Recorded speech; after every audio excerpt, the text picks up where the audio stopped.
안녕하세요. 세상의 억울함을 폭로하는 30대 후반 여성입니다.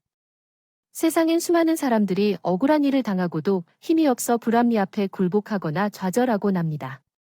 그 모습을 보고 있으면 억장이 무너지고 속에서 천불이 나기도 하죠.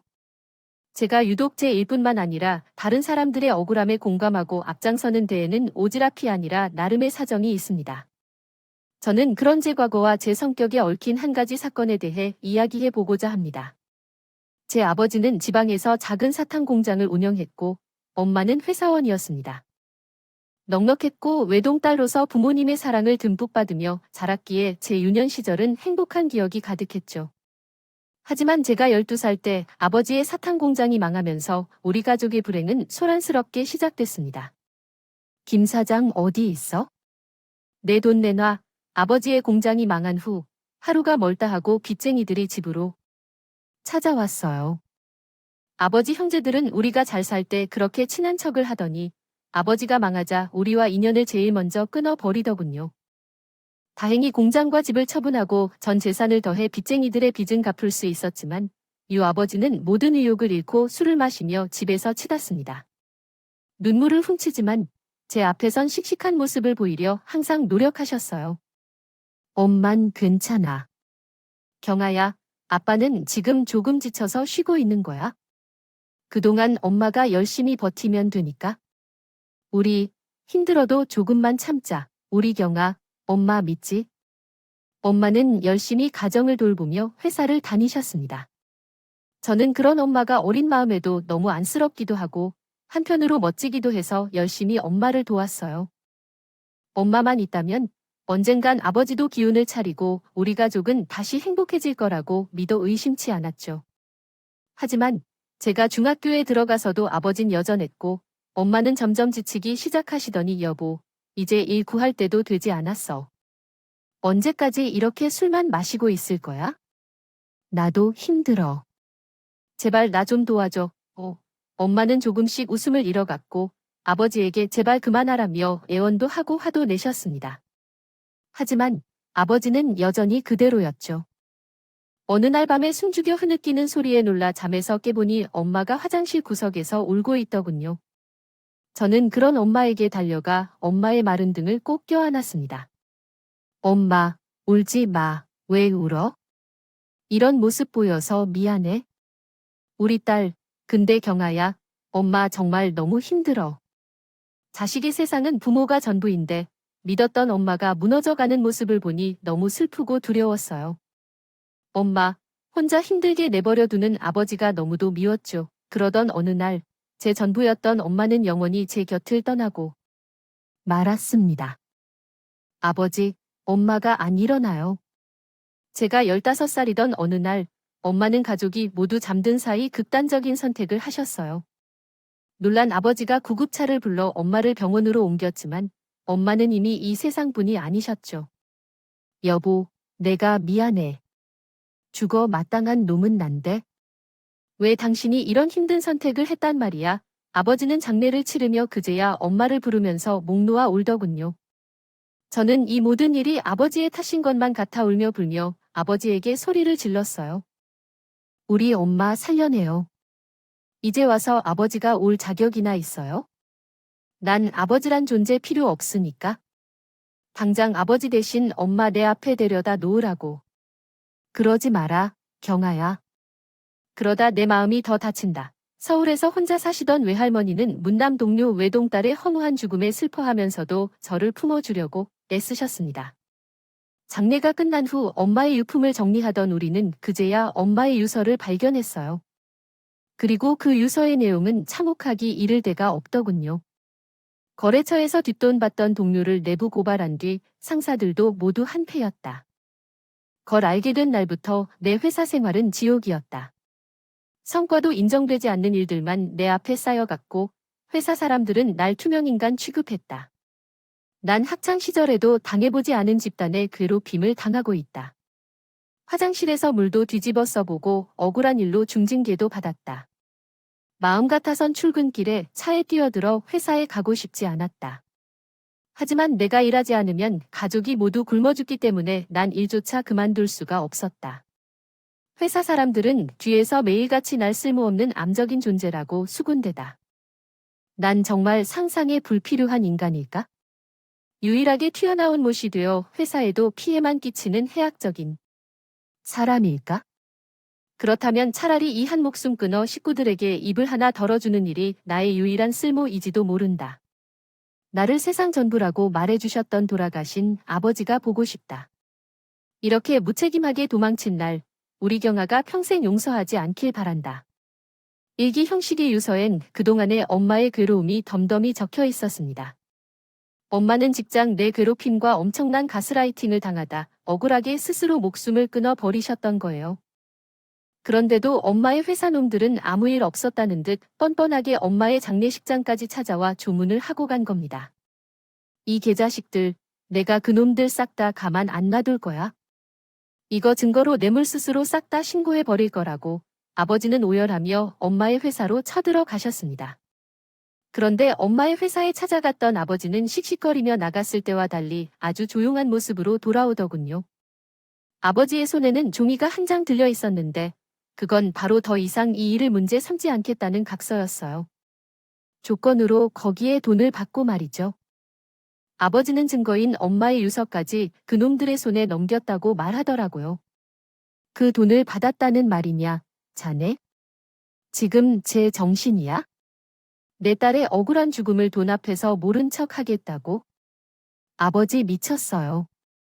아버지가 어떻게 엄마한테 그럴 수 있어요? 억울하게 죽은 엄마 원한을 어떻게 해서든 아버지가 풀어주어야죠.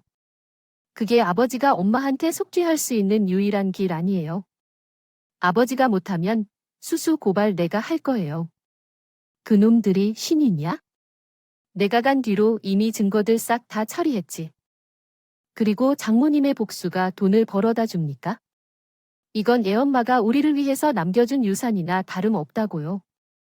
애엄마 목숨 값 덕에 저랑 경화가 밥 먹고 살 수 있게 된 겁니다. 그런 돈에 빌어먹고 살 목숨이 그냥 죽어버려. 아버진 인간도 아니야. 당신은 더 이상 내 아버지가 아니라고 어떻게 남편이란 사람이 저럴 수 있는지. 아버지란 인간이 너무 끔찍하군요. 저런 인간도 남편이라고 끝까지 책임지러 한 엄마가 불쌍해서 참을 수가 없었어요. 함이랑 가자, 경아야. 난 저런 놈한테 내 딸아 유일한 핏줄인 널 도저히 못 맡긴다.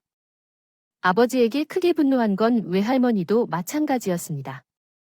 저는 그렇게 제 인생이 아버지란 없다고 다짐하며 외할머니를 따라 서울로 올라오게 되었죠. 나중에 알고 보니 외할머니는 억울한 마음에 저 몰래 그놈들 회사로 찾아가 1인 시위를 했던 모양이에요. 하지만 배움이 짧고 법에 무지했던 외할머니는 법망을 피해가지 못했고 명예훼손과 업무방해죄로 고소를 당해 벌금만 물어야 했죠. 억울하게 죽은 건 내 딸인데 왜 대가를 치르는 놈이 없니? 경아야, 넌 무식하니 미쳐되면 안 된다. 배워야 너도 내 사람도 지킬 수 있는 힘을 얻을 수 있는 거야. 엄마의 억울한 죽음과 돈도 배움도 없는 사람은 항상 약자일 거라던 외할머니의 말, 그것들이 제 인생의 목표를 정하게 만들었습니다. 저는 외할머니의 보살핌 아래서 열심히 공부했어요. 작은 노포를 운영하고 있던 외할머니는 넉넉치 않은 살림에도 최선을 다해 저를 지원해 주셨죠. 그렇게 저는 서울에 있는 대학의 신문방송학과에 진학할 수 있었습니다. 억울한 일을 만천하에 폭로할 수 있는 기자가 되고 싶었거든요. 그리고 제가 대학교 2학년 때 외할머니는 그동안 단 한 번의 연락도 없던 아버지 부고 소식을 전해주시더군요. 그렇게 술을 마셔 되더니 기어코 알코올 중독으로 집에서 쓸쓸히 눈을 감았다는 그나 바보 같은 그놈은 나가서 막노동을 한 건지 뭐 했는지네. 엄마, 이를 덮는 대가로? 받은 그 돈 차마 쓰지도 못하고 온전히 가지고 있었어. 그걸 전부 내 앞으로 남겼다는 그나자, 이건 내 아비 유서다. 저는 눈물을 훔치던 외할머니가 건네준 유서를 들었습니다. 그곳엔 자신의 삶을 비관했다. 아버지의 마지막 후회가 담겨 있었죠. 경아야, 아버지다. 난 내 엄마를 보낸 후 널 어떻게 키워야 할지 막막했다. 아무런 쓸모도 없는 내가 대체 뭐해서 널 키워내야 할지 길을 잃은 듯 답답했지. 그래서 그 돈을 받았다. 널 잘 키워내는 것이 복수하는 것보다 내 엄마에게 속죄할 수 있는 진정한 길이라고 생각했어. 하지만 그건 어리석고 틀린 생각이었던 것 같다. 난 내 엄마의 목숨 값을 이 돈을 차마 버리지도 못하고 쓰지도 못했다. 이 후회로 점철된 돈을 내게 남기는 걸 용서하렴. 요즘 자꾸 내 엄마가 꿈에 나오는 것이 난 염치 없이 곧내 엄마에게 용서를 구하러 갈 것 같다. 내 죽음에 상처를 받지도 슬퍼하지도 말아라. 미안하다, 경아야. 나중에 생각해보면 아버지 또한 사회적 폐해의 또 다른 피해자였던 것 같더군요. 아버지 시신은 먼 친척 어르신께서 거두어 주셨다고 했습니다. 저는 외할머니와 함께 짧은 조문을 다녀왔어요. 눈물을 흘리지도 원망의 말을 던지지도 않고 그저 조용히 명복을 빌어드렸죠. 저는 아버지가 남긴 돈을 외할머니와 상해 후 사회 취약계층에게 전부 기부했습니다. 그 돈을 평생 가지고 있다 해도 저도 외할머니도 결코 쓰지 못했을 테니 그것이 최선의 길이라고 생각했죠. 나중에 인터넷을 찾아보니 저희 엄마를 그렇게 만든 그 회사는 이미 부도가 나서 사라진 뒤도 그요. 그리고 뇌물수수 혐의로 직원들이 무더기로 입건됐다는 작은 기사 또한 함께 발견할 수 있어 부디 이 소식이 하늘에 있는 엄마에게가 닿기를 저는 간절히 바랬습니다. 이후 시간이 흘러 저는 방송국 기자로 당당히 입사했고 눈물까지 흘리며 기뻐하던 외할머니는 2년 뒤 제 손을 잡고 병원으로 세상을 떠나셨어요. 경아야, 내가 먼저 가서 하늘에 있는 내 엄마한테 내 자랑을 실컷 해놓으마. 외할머니가 아니었다면 지금 전 어떻게 살고 있었을까요? 외할머니는 제 은인이나 마찬가지였습니다. 저는 외할머니를 위해서라도 반드시 올곧고 행복하게 살아가겠다고 외할머니의 영정사진 앞에서 다짐했죠.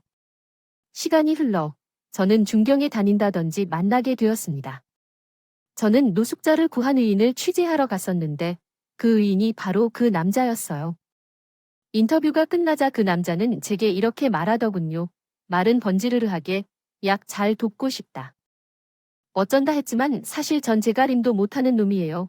이번에 들어간 회사에서도 여자 직원에게 심하게 치근덕대던 상사 하나를 말렸다가 제대로 찍혔어요.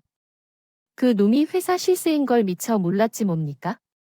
아, 이런 일로 도망치듯 그만두는 거 정말 싫은데 기자님은 엄청 용기 있는 분 같아 보이는데 기자님이 어떻게 하시겠어요? 역시 사람은 끈기가 있어 하는 거겠죠. 그 말을 들으니 돌아가신 저희 엄마가 생각나더군요. 그리곤 사람이 정의로워 보이면서도 한편으론 유쾌해 보이는 것이 제 호감을 끌었죠. 그 만남을 계기로 우린 인연을 맺게 됐고 2년의 연애 후 제 나이 31살에 우린 결혼을 하게 되었습니다. 우리 집에 언론인이 들어오다니 참 명예로운 일이구나 그러니까요. 난 모임에 나가면 우리 며느리 자랑부터 한다니까요. 올케 대연이 제 회식하고 고주망태 돼서 집에 들어오면 그것도 전부 방송에 기사로 내버려 아주 개망신을 당해야. 2번 다시 못 그러지 넌 대연이 뭐라 할게 못 되지. 너 저번에 회식할 때 데리러 온 박서방한정식 불렀다며. 난 항상 박서방한정식 씨 부족하지만 우리 막내 동생 잘 부탁합니다. 남편이 누굴 닮아 시원시원한가 했더니 시댁 식구들 모두 굉장히 선하고 유쾌한 사람들이더라. 시숙 외국계 회사를 다니고 있었고 둘째 신우는 대학병원 간호사였다. 자리에서 최선을 다하는 성실한 직장인들이었습니다. 그리고 자식들을 모두 훌륭하게 키워낸 시부모님 또한 제 가정사를 제 흠으로 생각하지 않고 사랑으로 품어주는 따뜻한 분들이셨고 저는 결혼 후 2년 뒤 아들을 낳았고 그로부터 1년 뒤 남편은 작은 제약회사로 이직을 했어요. 지금 옮기 회사가 전 회사에 비해 작긴 해도 나름 안정적이고 대표님도 좋은 사람 같아. 비록 제약 쪽은 처음이라 업무는 빨리 배워야겠지만 나 정말 너무 좋아. 남편은 무엇보다 사내 정치와 비리가 판치던 전 회사를 나온 것에 굉장히 신나했다. 이직한 회사 생활에 만족하는 것 같았어요. 무엇보다 임원진들의 마음가짐이 좋다며 좋아했는데 이직한 지 1년 뒤 남편은 그 임원 중 한 명의 결혼식에 다녀왔군요. 회사 상무님 결혼식이었다. 했지만 나이가 엄청 젊은 분이야. 재혼하신 거야. 2년 전에 사별하셨는데 자식들 때문에 상무님 어머님이 재혼해 한다고 엄청 닥달하는 바. 그래서 그 어머님 주선으로 재혼하는데 재혼하시는 분이 자기는 초혼이라고 꼭 결혼식을 올려야 한다고 고집했다. 와, 근데 이번에 가서 보니까 호텔 예식에 번쩍거리는 드레스에 그분 취향이 엄청 화려한가 봐. 우리 상무님은 엄청 검사하신 분인데 화려한 취향의 상무님의 재혼녀 남편에게 그 이야기를 들을 때까지만 해도 저는 몇 년 뒤 제가 그 사모님과 직접 엮일 거라곤 상상도 못했습니다. 남편의 회사는 그 뒤로 급성장을 시작했어요. 바로 마스크 시국을 계기로 많은 의료계통 회사가 성장할 때 남편의 회사도 그 급물살을 탔던 거죠. 성장을 하며 남편의 회사인 인력충원이 절실해졌고 한지 4년 뒤 남편은 제게 이런 말을 하더라고요. 여보, 나 이번에 승진 밀렸다. 왜 이번 승진은 따놓은 당상이라고. 이번에 꼭 영입안 하면 놓칠 인재가 있었나 봐. 근데 그 사람 데려오려면 그 사람한테 먼저 자리를 내줘야 할 것 같다고. 위에서 그러대 대신 연봉은 섭섭지 않게 올려준다고. 이해 좀 해달라길래 알았다고 했어. 그래 에이, 뭐 당신만 괜찮으면 됐지. 근데 요새 회사가 커져서 그런가 전엔 그런 거 없었는데 요새 회사 사람들 안에 모임이 생겼다나 봐. 옆팀 박대리가 나한테 물어보더라고. 자기 아내가 무슨 사모님한테 모임 초대를 받았다는데 이거 혹시 나 이런데 괜히 연루되는 거 아니냐고 말이야. 나야 뭐 그런데 별 관심 없어서 그 사모님이 누군지도 안 물어보긴 했는데 박대리가 걱정하길래 눈치 쓱 보고 찝찝하면 얼른 안에 발빼기 하라고 했지. 아, 우리 회사인 정치 같은 거 없다고 좋아했는데 회사가 커지면 그런 일을 어쩔 수 없이 생기는 건가 봐. 씁쓸하지만 사내 정치라는 게 누군가에겐 생존 전략일 테니 그저 자기한테 피곤한 일만 생기지 않았으면 좋겠다며 남편은 어깨를 으쓱이더니 그런데 엉뚱하게도 그 피곤한 일이라는 것이 남편이 아닌 제게 찾아와 문을 두드렸습니다. 남편이 그 말을 한 해에 남편의 회사에선 첫 부부동반 송년회가 열렸어요. 그전에도 작은 부부동반 모임이 몇 번 있긴 했는데 저는 그때마다 바빠서 가지 않았기에 정식으로 참여하는 첫 모임이었어요. 숙련회 돌잔치나 환갑 연회 등을 진행하는 뷔페 작은 눈에서 진행됐습니다. 사람이 많아봐야 얼마나 많겠나 싶었는데 그 사이 정말로 회사가 많이 컸는지 송년회에 참석한 직원과 배우자들 수가 꽤나 많더라고요. 우와, 당신 회사 진짜 성장하긴 했나 보다. 당신 여기서 임원까지 올라가면 연봉도 장난 아니겠는데 원 그거 누가 시켜주는데 나는 일개 직원으로도 충분히 만족하고 있습니다. 사모님, 임원 사모님을 만들어 드리지 못해서 죄송합니다. 그거 참 아까운 일이네요. 일개 직원 씨, 저와 남편은 서로 농담을 던져가며 룸으로 들어갔습니다. 하지만 그것도 잠시뿐이었고 이후 저는 남편의 회사 후배, 동료, 상사분들과 인사를 하느라 눈꽃 뜰 새 없이 바빠지기 시작했죠. 여보, 이분이 우리 회사 박철종 상무님이. 상무님, 제 안 사람입니다. 안녕하세요, 김경아. 아이고, 반가워요. 우리 김대리, 안 사람이구먼. 우리 김대리, 회사 성장하기 전에 들어와서 인원도 적을 때 고생 많이 했습니다. 참 성실한 사람인데 이번에 진급을 못 시켜줘서 미안할 따름이죠. 아유, 아닙니다. 상님, 항상 주셔서 감사하고 있습니다. 아무리 사회생활을 귀찮아하는 남편이라도 막상 회사 상사들에게 깍듯하고 싹싹하다. 저는 인사를 하러 상무의 사모님께 몸을 돌렸는데 순간 깜짝 놀랐습니다. 요상한 망사 머리 장식의 드레스에 가까운 원피스에 진한 화장에 다이아와 진주, 금으로 장식된 액세서리들까지 너무 화려해서 어디에 눈을 둬야 할지 모르겠었어요. 게다가 제 남편의 직급을 듣고는 제 인사에도 저를 위아래로 훑어보며 네 하고 한마디로 대답하더라고요. 투가 놓고 말해서 참 재수 없는 타입인 것 같다고 생각했습니다. 상무님은 옷차림도 검소하고 성격도 좋아 보이셨는데 말이에요. 이분들이 3년 전 재훈님이라고 하는 사모님과 맞지? 오, 맞아. 나도 결혼식 이후 얼굴 건 처음인데 정말 엄청났어. 어찌나 화려했지만 그 자리에 있던 여자들 중 단연코 1등으로 튀었습니다. 무려 대표님의 사모님보다 말이에요. 한바탕 다들 인사를 나눈 뒤 사람들은 모두 자리를 잡고 앉아 식사와 술을 즐기기 시작했어요. 그런데 식사가 시작된 지 얼마 안 되었을 때 대표님과 전문하는 분은 갑자기 급한 회사 일이 생겼다며 사모님들과 같이 먼저 자리에서 일어나셨어요. 그러더니 네 분이 간지 얼마 되지 않아 저희 테이블에 있던 상무님과 저희 남편을 비롯한 남자들도 잠시 일 이야기로 자리를 떴어요. 저희 테이블엔 여자 직원이 없었거든요. 아마 회사에 생긴 일이라는 게 저희 남편이 속한 부서에 생긴 일인 것 같았어요. 여자들만 남은 우리 테이블엔 잠시 어색함이 감돌았습니다. 그 정막을 깬 사람은 다름 아닌 상무님의 사모님이 있었어요. 영아 씨, 나 접시가 비었는데 가서 초밥 좀 더 가져와 봐. 아내 사모님이 황당하게도 내 옆에 앉아있던 다른 직원의 아내분에게 음식 심부름을 시키더라고요. 테이블에 있던 몇 명은 저처럼 황당한 표정이었고 2명은 잔뜩 긴장한 모습이었습니다. 얼굴이더라. 저는 이게 뭐 하는 짓인가 싶어 사모님을 쳐다봤는데 마침 그 사모님도 제게 용건이 있는지 말을 걸기 시작했어요. 그런데 그 용건이 것이 아주 귀가 막히고 코가 막힌 일이었습니다. 거기 이름이 뭐라고 했지? 김경? 아니다. 사모님. 아니 그쪽 이름 말고 내가 그쪽 이름 알아서 뭐해? 남편 이름이 뭐냐고. 남편 직급이 대리했지? 아내. 대원 대리가 제 남편입니다. 다짜고짜 반말에 무리하기 짝이 없는 말투가 상당히 거슬리더군요. 그래도 전 남편을 생각해서 참았는데 왠지 느낌이 찜찜하다고.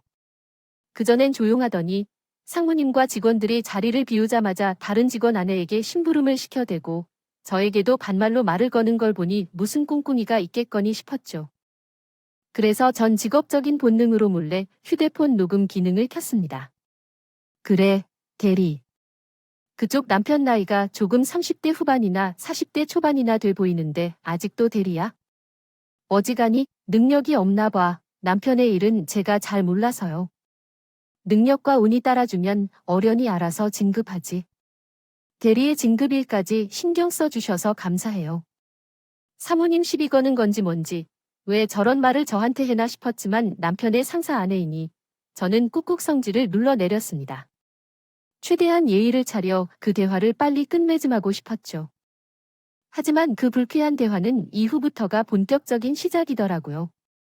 아, 신경을 앞으로도 써줄지 말진 경아이 하는 일에 달렸지. 제가요?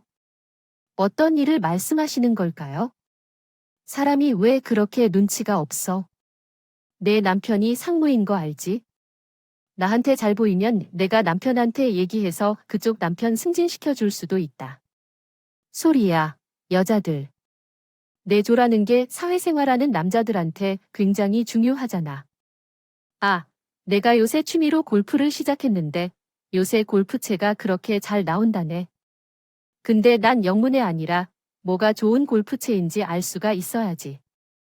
그래서 난 누가 아예 딱딱 골라다 주는 게 참 좋더라. 그제야 상황 파악이 됐습니다. 지금 저 사모님은 저한테 남편의 진급을 위해 자신에게 뇌물을 갖다 바치라 얘기를 하고 있더군요. 어이가 없어서 호두 숨이 나오려는 걸 겨우 참았습니다. 저런 인간들을 세상에서 제일 싫어하는 사람이 저인데 사람을 골라도 한참 잘못 골랐던 거죠. 저는 그 사모님이 뭐라고 하나 드러나 보자 싶어 잠자고 장단을 맞춰줬어요. 고류.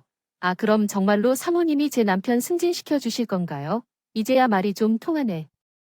자, 여기 네 잔의 술 좀 따라봐음. 우선 골프채랑 다음 달까지 한 500, 아니지 한 1000만 원만 줘봐. 그럼 내가 나중에 김대리 한번 팍팍 밀어줄게. 아유, 이거 너무 거저주는 건가? 내가 오늘 모임 끝날 때까지 다른 것도 뭐 있나 고민해서 내 번호랑 같이 아예 목록으로 적어줄 테니까 준비해서 연락해. 그리고 이런 거 괜히 그쪽 남편이나 내 남편한테 말하면 센스 없는 거 알지? 뒤에서 남 모르게 하는 게 내 조야? 내가 윗사람으로서 큰 가르침 주는 거다. 그럼 다른 분들도 저처럼 사모님 도움받는 분들이 있나요? 왜 없어? 지금 초반까지로 간 영아 씨도 그렇고 여기 신서원 아내나 장주임 아내 그리고 다른 팀 직원 아내들도 몇 명 있어. 경아 씨도 우리 모임에 들어와. 내가 특별히 불러주는 거야? 내가 모임에서 돌아가면서 밀어주는 거라. 그쪽 남편 차례가 좀 늦게 돌아올 수도 있거든. 그러니까 앞으로 나한테 쭉 잘 보여야 돼. 때 되면 인사도 오고 김장 같은 행사도 참여하고. 알았지? 아, 두 손은 무겁게, 마음은 가벼게. 거기 최빈 씨, 저번에 우리 집에 사다 준 한우 있지? 그거 내 남편이 엄청 좋아하더라. 이번 주 주말에 좀 더 사봐. 아, 경아 씨도. 그때 내가 오늘 적어둘 물건들 하고 돈 가지고 오면 되겠네. 꼴값 참 가지가지였다. 남편이 얼마 전에 말했던 찝찝한 사내 안내 모임이라는 게 바로 저 사모님이 만든 모임인 것 같더라고요. 아내들의 남편이 잘 되길 바는 마음을 이용해서 뇌물을 뜯어내고 인력을 뿌려먹는 듯 그 여자는 그동안 갑질을 하고 있던 겁니다. 이미 들을 내용은 다 들은 것 같아요. 저는 그 사모님에게 말했어요. 근데 사모님, 지금 저한테 말씀하신 것들, 이거 후회 안 하시겠어요? 뭐, 후회네 후회요. 사모님, 이거 후회하실 것 같은데. 더 늦기 전에 지금 저한테 사과 기회 딱 한 번만 드릴게요. 그리고 다른 분들한테 받은 것도 도로 토해낸다고 약속하시면 저 이거 공로나 안 시킬게요. 비웃듯 말하는 제 말에 그 사모님의 얼굴이 불그락 푸르락 해지더군요. 그리곤 이성을 잃은 듯 다른 테이블에까지 다 들리도록 까랑까랑한 목소리로 제게 소리를 지르기 시작했죠. 공로나 야 너 뭐라도 돼. 제가 아직 회사 임원 안에 파가 얼마나 센 줄 모르네. 나이 회사 실세 안 사람이야. 내가 뭐 얼음장이도 났어. 지들이 다 자기 남편 승진주 시켜달라고 자처해 선물 가져다 주는 걸 내가 무슨 수로 공론화시킬 건데? 증거 있어? 나 기분 나빠서 안 되겠어네. 남편이 김대현이 했지.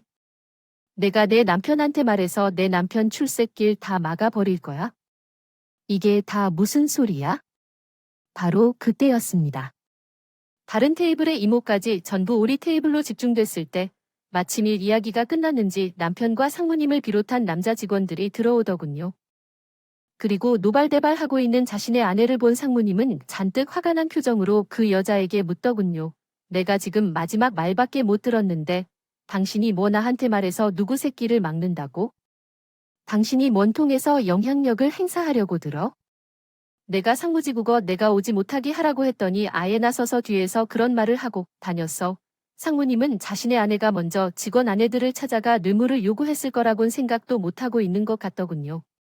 그러자 그 여자는 그제서야 이성을 찾았는지 당황한 표정으로 둘러보기 시작하더라고요.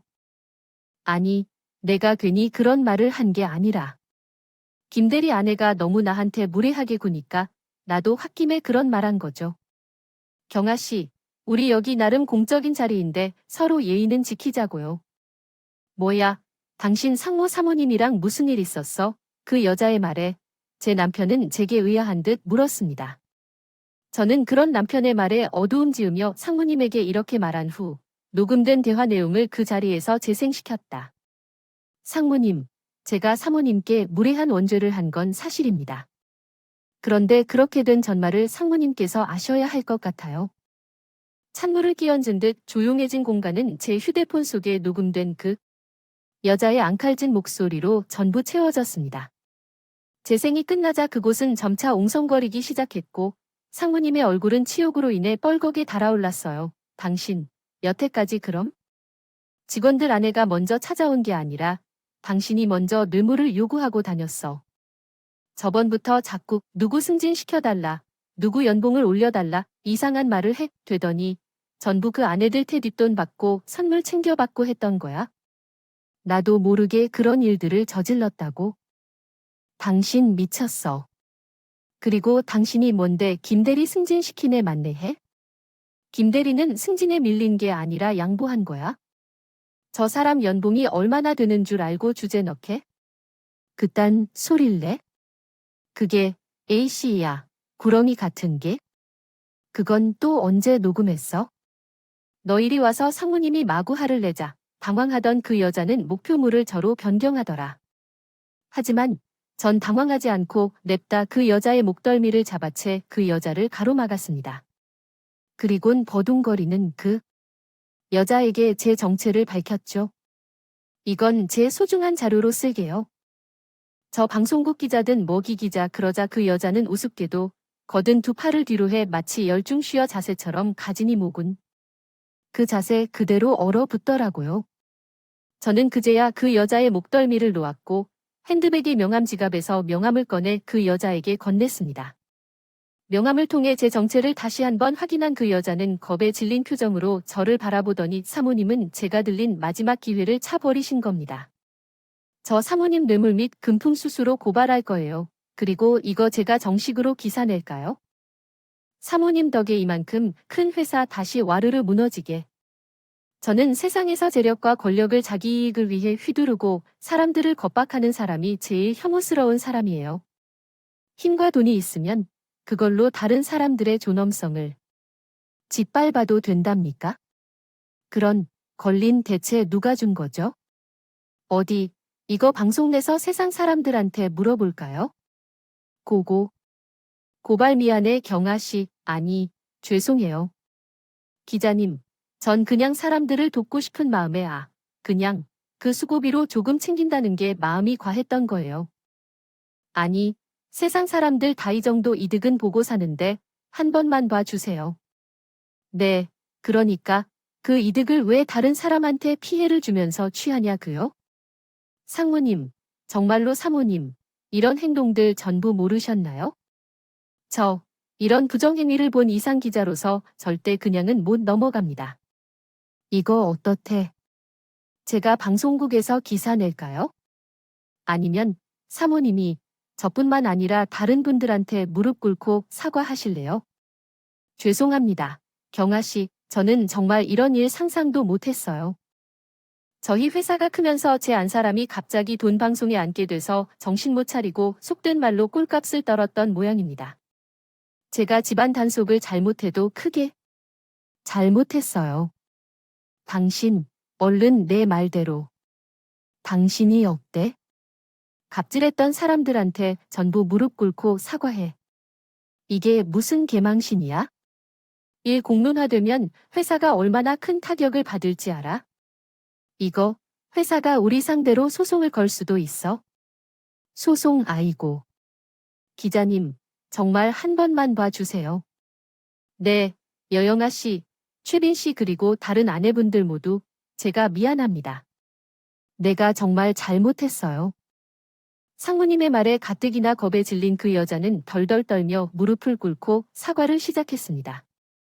저를 비롯해 그동안 자신이 돈을 뜯고 갑질을 한 직원 아내들에게 말이죠. 그러자 저녁 금시초문인 그 아내들의 남편인 직원들은 황당하다는 듯 자신의 아내들을 하더라고요. 당신 상님 사모님, 님한테 돈 갖다 바쳤어. 저번에 사왔던 한우도 척 한때 갖다 드린다더니 상무님 댁에 가져다 드린 거야? 그게 요새 사람들 많이 뽑았다니 당신이 괜히 승진해서 밀려날까 봐 그랬지. 애가 셋이나 되는데 회사가 클 때 당신도 빨리 승진을 해야 애들도 잘 키울 수 있는 거 아니야? 미안해, 여보. 아우, 내가 못 살아. 정말 아니야. 내가 미안해. 내가 더 능력이 있었으면 당신이 그런 숨을 안 겪어도 됐을 텐데. 수많은 직원들과 배우자들은 우려스러운 그 여자에게 손가락질을 했고 숙련의 분위기는 완전히 엉망이 되었습니다. 상무님은 제게 와서 허리를 90도로 숙이곤 사과 플러스 함께 부탁을 하시더군요. 경아 씨, 제가 다시 한번 제 아내 일 정식으로 사과드리겠습니다. 아무리 몰랐다지요, 경아 씨. 저와 제 아내를 신고하셔서 제가 회사에서 물러나겠습니다. 다들 정말 열심히 한마음 한뜻으로 키워낸 회사고 특히 우리 대표님은 정말 일가 직원들 밖에 모르는 좋은 분이에요. 그러니 제발 우리 회사에 피해가 가지 않게 방송으로 공키지만 말아주세요. 제발 부탁드립니다. 그러더니 상무님은 놀랍게도 자기 아내에게 피해를 본 직원과 아내들 한 사람 한 사람에게 모두 허리를 숙여 용서를 구하시오. 미안하네. 내 안 사람이 자네 아내에게 큰 마음의 상처를 주어 내가 참 면목이 없네. 내 아내가 갈취한 돈은 내가 이자를 쳐서 전부 돌려주겠네. 죄송합니다, 아내분. 제 아내의 행동으로 느끼셨을 수치감, 굴욕감, 그 어떤 걸로도 보상할 수 없겠지만 제가 돈으로라도 꼭 보상하고 용서 구하겠습니다. 남편에게 좋은 분이라고 듣긴 했는데 저런 사람이 어떻게 저런 재치 자리를 얻게 되는지 이해가 되지 않을 정도로 상무님은 참 경우가 있는 분이더라고요. 남편은 제게 조용히 이렇게 말했습니다. 여보, 나 없는 자리에서 그런 일 겪게 해서 미안해. 괜찮아. 보다시피 난 전혀 타격 없었는걸? 그래도, 그리고 여보, 사모님이 비록 큰 잘못을 했지만, 보다시피 우리 상무님 정말 좋은 분이야. 직원들한테 밥도 잘 사주시고, 불합리한 일은 절대 못 참으셔. 그리고 이 회사를 키우는데 정말 많은 공을 세우신 분이야. 고생한 직원들한테 식사 대접할 수 있는 자리가 지는 게 어떻겠냐고 이 송년회 자리 대표님께 제안한 것도 상무님이 산내 금품수수로 사모님을 신고하면 분명 상무님도 책임을 못 피하실 텐데 이번엔 그냥 넘어가 주면 안 될까? 보상도 사모님이 발치한 것 이상으로 갚겠다고 하시잖아. 남편의 말을 들으니 저 여자는 너무 괘씸하지만 상무님 사정이 딱 하긴 하더라고요. 그래서 전 상무님과 그 여자를 보고 이렇게 말했죠. 친구 안 할게요. 상무님 대신 방금 말씀하신 다른 직원들에 대한 보상 꼭 지켜주세요. 제가 남편을 통해서 반드시 확인할 테니까요. 그리고 사모님, 제가 이번에 상무님을 봐서 그냥 넘어가지만 앞으로 또다시 이런 일이 있었다간 저 그땐 정말로 가만히 있지 않을 겁니다. 사모님, 돈 있고 힘 좀 있다고 다른 사람들을 하대하고 무시할 권리 절대 없는 거예요. 지금은 사모님이 강자 같죠? 아니요. 억울한 사람들의 피눈물이 모이면 그게 힘이 되어 사모님 같은 사람이 제일 먼저 보복을 당할 겁니다. 사모님, 제가 항상 언제 어디서든 주시하고 있겠습니다. 네, 네 기자님, 조심하겠습니다. 죄송합니다. 감사합니다. 경아 씨, 고맙네. 김대리, 그렇게 그날의 송년회는 엉망진창인 분위기로 끝이 났습니다. 마지막엔 사람들의 시선이 제게만 집중되는 것 같아 민망해진 전 남편을 끌고 얼른 자리를 벗어났지. 이후 남편에게 듣기로 그 여자가 사람들에게 갈취한 돈은 상무님이 전부 2배로 갚아주셨다는군요. 그것도 그 여자가 사치를 부리느라 남은 돈이 많지 않아 대부분은 상무님의 돈으로 말입니다. 그리고 상무님이 더 대단한 게 뭔지 알아요? 그날 자리에 마침 대표님하고 전무님이 안 계셨잖아요. 했었거든. 평소 상무님의 인품이 너무 훌륭하니까 가능했던 일이지. 근데 상무님이 직접 대표님을 찾아가서 먼저 모든 일을 솔직하게 털어놓으셨다. 그때 다른 직원들이 상무님은 정말 아무것도 모르셨고 전부 보상도 해주셨다. 고 너나 할 것 없이 상무님을 감싸준 덕에 대표님도 그냥 넘어가시고 했거든. 근데 상님이 결사 반대하시더라. 가뜩이나 회사가 커지고 있는 마당에 이런 일을 그냥 넘어가면 기강이 해외 진료 처분해야 회사에 좋은 본이 될 거라고 대표님께 자기를 꼭 징계해야 된다고 말씀하셔서 진짜 대단하시지 않아. 결국 3개월 간봉 징계로 끝나긴 했는데 와 나 원래도 상무님 좋아했지만 이젠 정말 존경스러워. 자신의 아내의 일을 모두 책임진 후에야 상무님은 이혼 소송을 진행했다고 합니다. 남편으로서의 책임을 모두 진 후에야 자신도 그 여자의 남편이란 위치에서 내려올 자격이 생긴 거라며 말이죠. 재혼을 잘못하셔서 그렇지 정말 제가 본 사람 중에 가장 책임감 있고 청렴 결백한 분이더라고요. 남편 말처럼 저조차 잘 알지도 못하는 그분에게 존경심이 들 정도로 말입니다. 그리고 몇 달 뒤 남편은 제게 또 다른 소식을 전해주었어요. 와, 여보, 오늘 회사 난리 났었어. 그 상무님, 사모님 있지?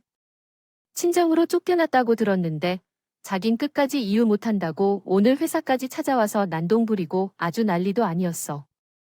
그래서 상무님 방 옆에 있던 우리 팀 직원들이 그 여자 끌어내려 애 좀 먹었는데 그중에 내가 제일 앞장서서 그 여자 쫓아냈지.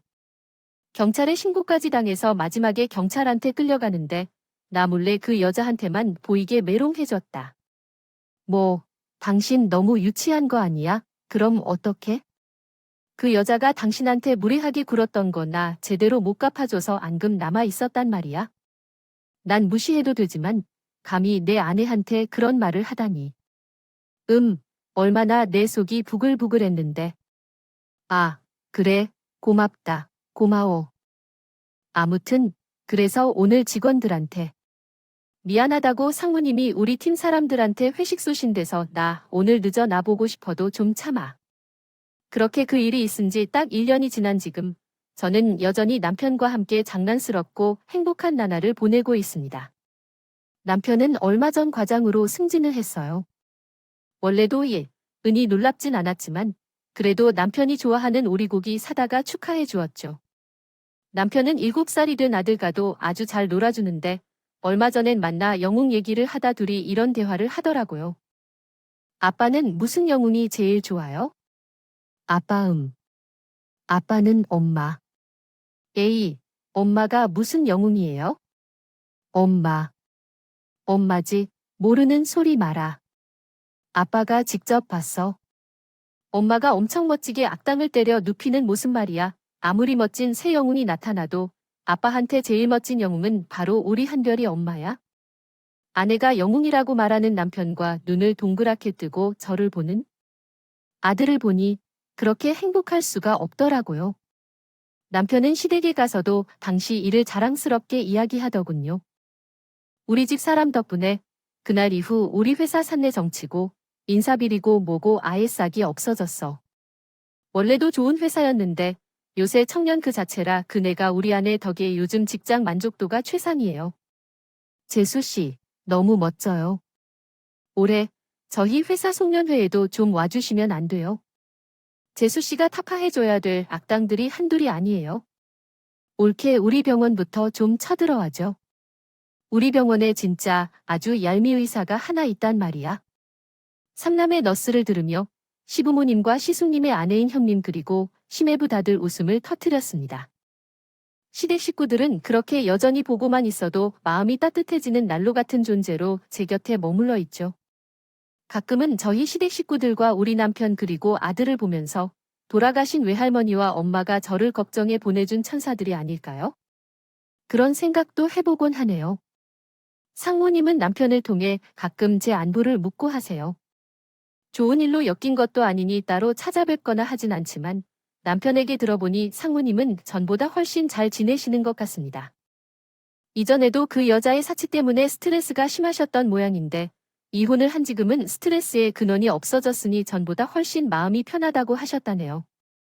여자를 잘못 주선해 주신 상무님의 어머님도 그 일로 한풀 꺾인 덕에 앞으로는 절대로 재혼하지 말고 아이들만 보고 살겠다고 그러더니 제 덕에 속 시원히 이혼할 수 있었다고 웃으셨다.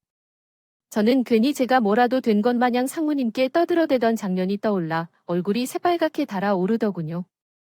여러분, 저는 앞으로도 세상의 억울한 피해자가 모두 사라지는 그날까지 잠시도 쉬지 않고 발로 뛰는 진정한 기자로 살아가겠습니다. 저 말고도 세상엔 정의롭고 참된 기자들이 정말 많습니다. 그러니 여러분, 억울한 일을 당하시면 경찰과 더불어 꼭 기자를 찾아주세요. 저는 많은 분들에게 이 부탁을 하기 위해 이렇게 사연을 보낸 겁니다. 부디 과거에 저희 가족처럼 길을 몰라 억울한 마음을 가지고 오래도록 괴로워하지 마시고 우리는 여러분의 가까운 지자 협력자로 어디서든 함께하고 있으니 꼭 저 잊지 말아주세요. 그리고 세상의 모든 기자분들에게 응원하는 마음을 보내며 이만 사연을 마치겠습니다. 감사합니다.